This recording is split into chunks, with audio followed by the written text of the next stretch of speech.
नमस्कार। आज हम बात कर रहे हैं ट्रेडिंग की दुनिया की।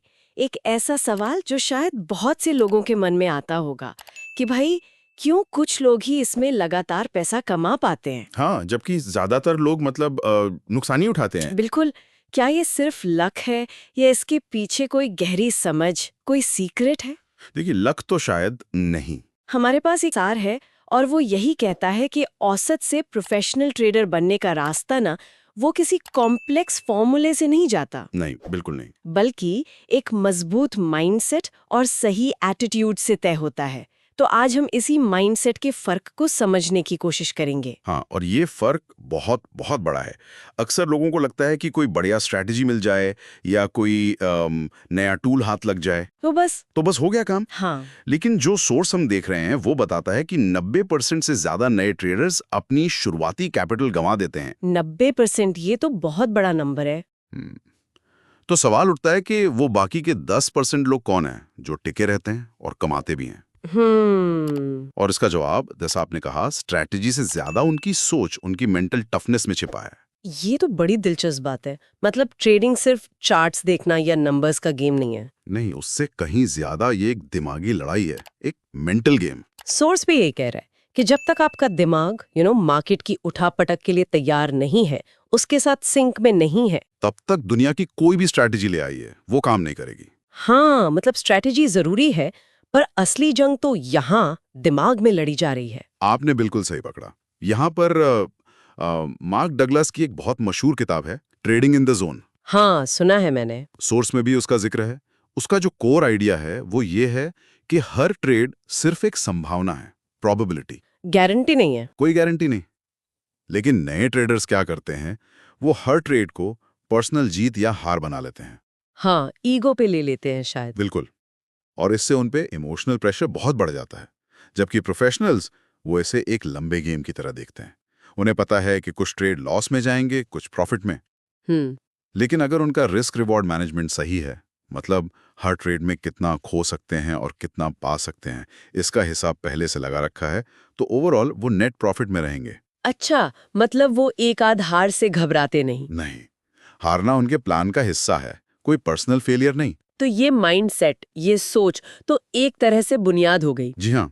लेकिन इस बुनियाद पर अक्सर भावनाएं, इमोशंस हावी होने की कोशिश करती है, खासकर डर और लालच। हाँ, ये दो सबसे बड़े दुश्मन है ट्रेडर के। वॉरेन बफेट की वो बात याद आती है कि मार्केट सब्र वालों से पैसा लेकर बेसब्र लोगों की जेब में डालता है। बिल्कुल सही। और सोर्स ये भी कहता है कि कई बार शुरुआती कुछ जीत मिल जाती है ना। हाँ, तो लगता है बस अब तो हम सीख गए। हाँ, ओवर कॉन्फिडेंस आ जाता है। लगता है मार्केट हमारी मुट्ठी में है, पर असल में वो एक ट्रैप हो सकता है। और फिर जब नुकसान होता है? तब डर और गुस्सा, ये दो चीजें हावी हो जाती हैं। डर की वजह से लोग या तो जल्दी निकल जाते हैं, प्रॉफिट भी पूरा नहीं लेते, या फिर लॉस देखकर पैनिक कर जाते हैं। और गुस्से में? गुस्से में अक्सर होता है रिवेंज ट्रेडिंग। मतलब पिछला लॉस कवर करने के चक्कर में बिना सोचे समझे और बड़े रिस्क वाले ट्रेड ले लेना। अच्छा, ये तो और खतरनाक है। बहुत ज्यादा। इसके उलट जो प्रोफेशनल ट्रेडर्स हैं, वो इमोशंस को साइड में रखते हैं। वो रूल बेस्ड ट्रेडिंग करते हैं। नियम बना रखे हैं उन्होंने। जैसे कि एंट्री कब लेनी है, एग्जिट कब करना है, और सबसे जरूरी, स्टॉप लॉस कहाँ लगाना है। हम्म। स्टॉप लॉस यानी कि अगर ट्रेड गलत गया तो एक तय लिमिट पर लॉस बुक करके निकल जाना।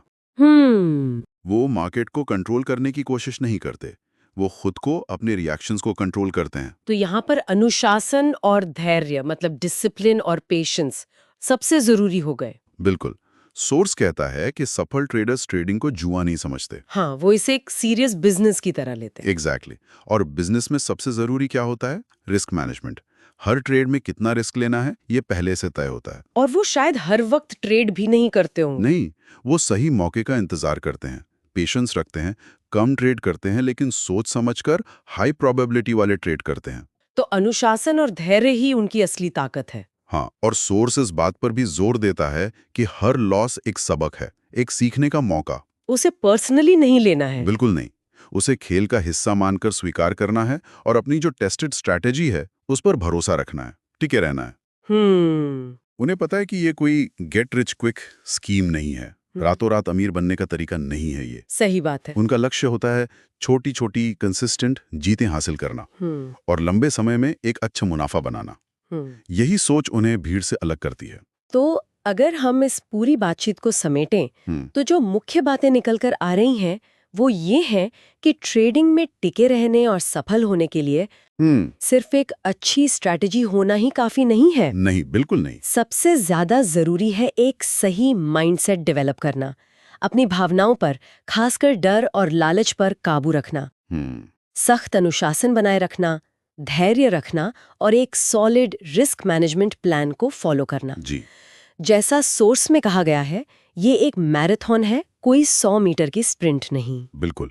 और अंत में एक बात सोचने के लिए छोड़ते हैं, क्या ट्रेडिंग में असली जीत हर ट्रेड में पैसा कमाना है, या कुछ और, या फिर मार्केट के इतने उतार चढ़ाव के बावजूद लगातार अनुशासित और लॉजिकल फैसले लेने की क्षमता डेवलप करना है? ये गहरा सवाल है। जब कोई अपने मन पर, अपने रिएक्शंस पर कंट्रोल पा लेता है तो शायद मार्केट पर जीत हासिल करना ज्यादा मुमकिन हो जाता है। तो सवाल ये है कि ट्रेडिंग का असली मकसद सिर्फ पैसा कमाना है या खुद का एक बेहतर, ज्यादा डिसिप्लिन्ड, ज्यादा बैलेंस्ड वर्जन बनना है? सोचने वाली बात है।